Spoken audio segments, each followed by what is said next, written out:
Look at this image. The red uniform, the tall fur cap, and absolute rigid concentration. For millions of visitors crowding the palace gates every year, these guards are treated as just another piece of the scenery. They are often viewed as landmarks, grouped conceptually with Big Ben or a bright red double-decker bus. This mindset encourages tourists to get far too comfortable. They wander directly into patrol paths to snap selfies, lean heavily on security fences, and try to use the guards as inanimate props for vacation videos. But these individuals are active, highly trained combat soldiers, tasked with protecting the British royal family.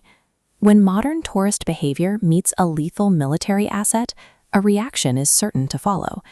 As countless viral videos prove, that reaction is usually swift, decisive, and entirely unapologetic. To understand why these clashes happen, we have to look at the strict military protocols governing every second of a guard shift. The first is a rigid doctrine regarding the right-of-way.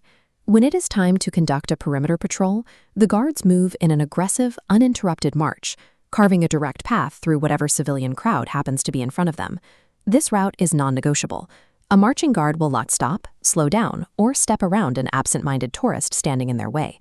They possess the legal mandate to maintain their patrol line. If a person fails to move, the guard has the explicit right to use physical force to knock the obstacle aside. When a civilian is shoved or knocked over, they are encountering a soldier following a direct order to maintain a specific pace and path. While some tourists are merely oblivious, others actively try to test the boundaries. They mock the guards, mimic their movements, or attempt to touch them.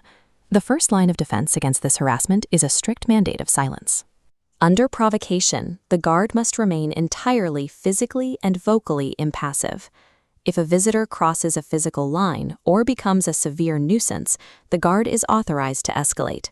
Their primary tool is a sudden, deafening verbal command to step back. That acoustic shock is intended to provide a clear psychological boundary, instantly reminding the visitor that they are standing near an active military post. This use of vocal aggression provides a functional layer of Krauthiffel, turning a soldier's stoicism into a practical tool for keeping the public at a safe distance.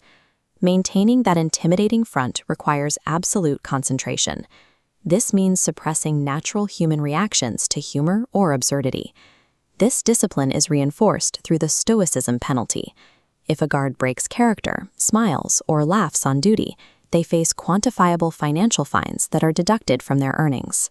Keeping a straight face is difficult when subjected to relentless pressure from the public. In one instance, a visitor spent minutes telling a guard a detailed, bizarre story about how the two of them attended a magical school together 30 years ago. Under that kind of sustained comedy, the pressure valve sometimes bursts. Rare viral anomalies show guards giggling, making faces, or even performing a moonwalk while on duty.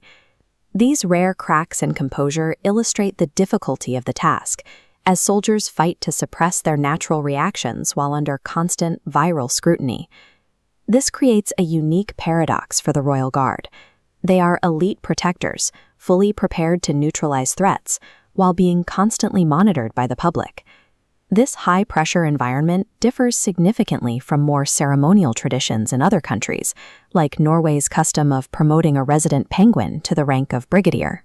The next time you see a compilation of these guards interacting with the public, keep these rigid protocols in mind. These interactions capture the friction that occurs when modern social behavior meets a rigid military environment. Admire the pageantry and the uniform, but respect the boundary.